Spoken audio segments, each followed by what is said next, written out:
Então, gente, aqui hoje a gente vai tá falando uma aula aqui relacionado à evolução e adaptação dos mamíferos após os dinossauros, né? Então, essa aula aí é referente para os alunos do Ensino Fundamental 2.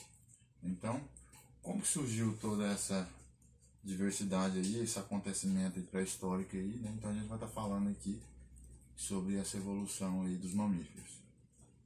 Então aqui, eu acredito aqui que poucos aqui já assistiram esse seriado aí. É um seriado bacana, né? O que tem a ver com o que a gente vai falar aqui, né? Então isso aqui é só para uma descontração mesmo, que a gente tem a família dinossauro, né?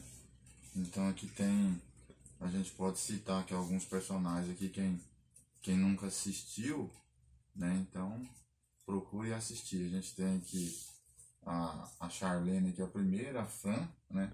Ou seja, a Fran é um alossauro, a gente tem um Baby Júnior, aí embaixo aqui a Zilma, tem aqui o Dino da Silva-sauro, que é um megalossauro, e o Bob, né? Então esse aqui são algumas espécies de dinossauro. Então aqui a gente tem aqui esse mamífero aí, há cerca de 65 milhões de anos, né? Ou seja, um asteroide, ele veio colidir com a Terra. E esse mamífero aqui é uma restauração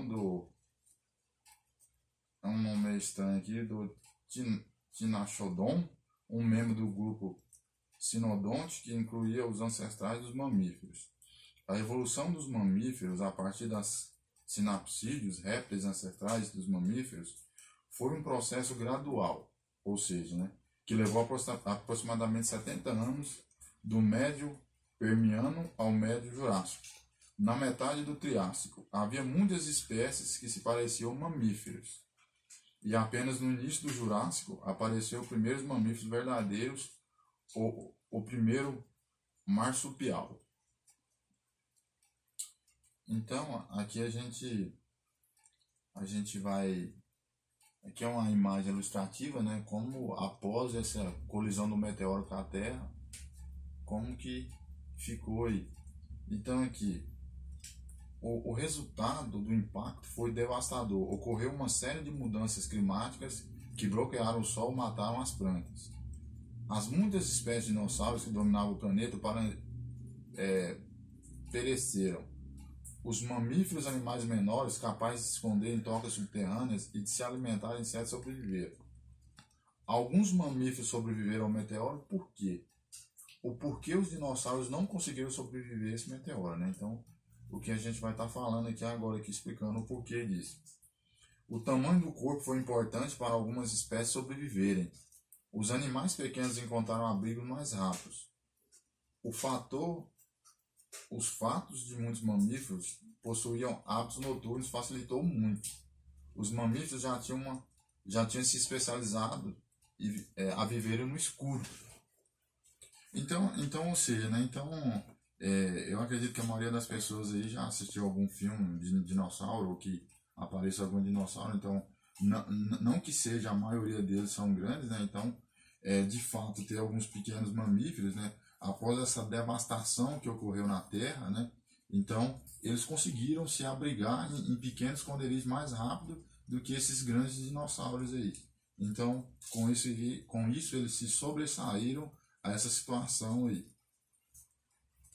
Então aqui os outros animais não conseguiram encontrar comida. Os mamíferos não tiveram esse problema. A dieta foi outro fator. A dieta dos mamíferos era mais variada. Muitas plantas morreram, o que deixou os dinossauros herbívoros sem alimento. Com a morte dos herbívoros, os carnívoros ficaram sem ter o que comer. Mas havia insetos capazes de se alimentar dessas carcaças e os mamíferos comiam esses insetos. 93% das espécies de mamíferos morreram vítimas do meteoro e das consequências do impacto. Os mamíferos se mostraram resilientes, ou seja, né, eles mostraram se adaptar com essa situação após-apocalíptica, ou seja, após o meteoro, eles conseguiram se sobressair a esse Ou seja, nessa época a Terra estava muito quente, né? Então estava um clima estranho, né? Com o qual os dinossauros não conseguiram se adequar a esse novo ambiente. Já os mamíferos conseguiram. 300 mil anos depois da queda do asteroide, já tinham se recuperado o número de espécies deles, povoaram a Terra, ou seja, eles dobraram, né, a quantidade que eles tinham. Então aqui a gente tem aqui a imagem aqui de um lobo, que é um mamífero, né? Então, entre as principais características que surgiram ajudaram os mamíferos nessa diversificação foi a endotermia. Então, o que é uma endotermia? Pois ela permite que o animal concilie internamente a manter sua temperatura corporal por meio de ajustes e faixas metabólicas, podendo produzir calor e vapor às perdas sofridas em baixas temperaturas, ampliando um leque em áreas a serem colonizadas esses animais. O lobo é um mamífero que habita em regiões de baixa temperatura e possui também pelos. Os pelos é uma característica bem comum nos mamíferos. Ele também auxilia nessa produção para manter a temperatura constante e proteger a pele. Outra capacidade que foi desenvolvida pelos mamíferos ajudou muito na sua sobrevivência foi a viviparidade, que é a reprodução que ocorre através do embrião internamente, com que também aumentam as chances da sobrevivência e do filhote. Pois ele se alimenta do sangue da placenta, né? Ou seja, então esse aqui é um animal placentado. Outra característica bem peculiar dos mamíferos é a produção de glândulas mamárias e através delas ela tem como alimentar seus filhotes por meio de um leite, é um líquido, então eles têm uma capacidade maior de se desenvolver, né? Então a gente observar aqui pela o gatinho, a gente tem as glândulas mamárias. Uma ilustração aqui divertida aqui da máquina aqui. Essas duas características que foram citadas da endotermia e a viviparidade provavelmente determinaram uma maior capacidade adaptativa dos mamíferos na Terra. Agora podemos dividir os mamíferos em três grupos, que é a euteteria. O que é essa euteteria? São animais placentários, ou seja, eles têm a presença da placenta. A baleia também é um mamífero, apesar de adaptar melhor ao ambiente aquático. Dentro desse grupo placentário estão também o homem. Então a gente tem aqui algumas imagens aqui. Então falando aqui do outro grupo aqui, matateria ou marsupiais. Esses animais, na maioria são seres do sexo feminino, possuem uma dobra de pele, na qual se origina uma bolsa e são providos de glândulas mamárias. Há diferenças morfológicas reprodutivas.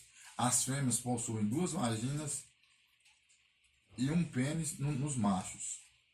Dentro desse grupo são destacados os cangurus. Eles têm uma característica peculiar, o desenvolvimento do embrião dentro de uma bolsa. Eles não se desenvolvem dentro de uma placenta, como os placentários. Porém, eles surgiram a partir deles, se originou os animais placentários. Outro grupo importante é o monotremados. Aí a gente tem aqui o outro grupo aqui, que é o prototeria, que são monotremados. Seus representantes são os ornitorrincos. Então aqui a gente tem aqui à esquerda a gente tem um ornitorrinco e à direita a gente tem uma equina. Então, ou seja, esses animais são encontrados na região da Austrália, né? Então, gente, isso aqui foi um breve comentário aí relacionado aí a essa evolução e adaptação dos mamíferos, né? Nas quais, fazendo um pente fino aí, após o asteroide cair na Terra, houve essa devastação dos dinossauros. O que ocorreu tudo isso aí? Devidamente a esse aquecimento que a Terra teve, os dinossauros eles não conseguiram viver, ou seja, não conseguiram se adaptar a esse ambiente por condição de tamanho, e após esse asteroide cair na Terra, morreu quase todas as espécies de seres vivos que tinham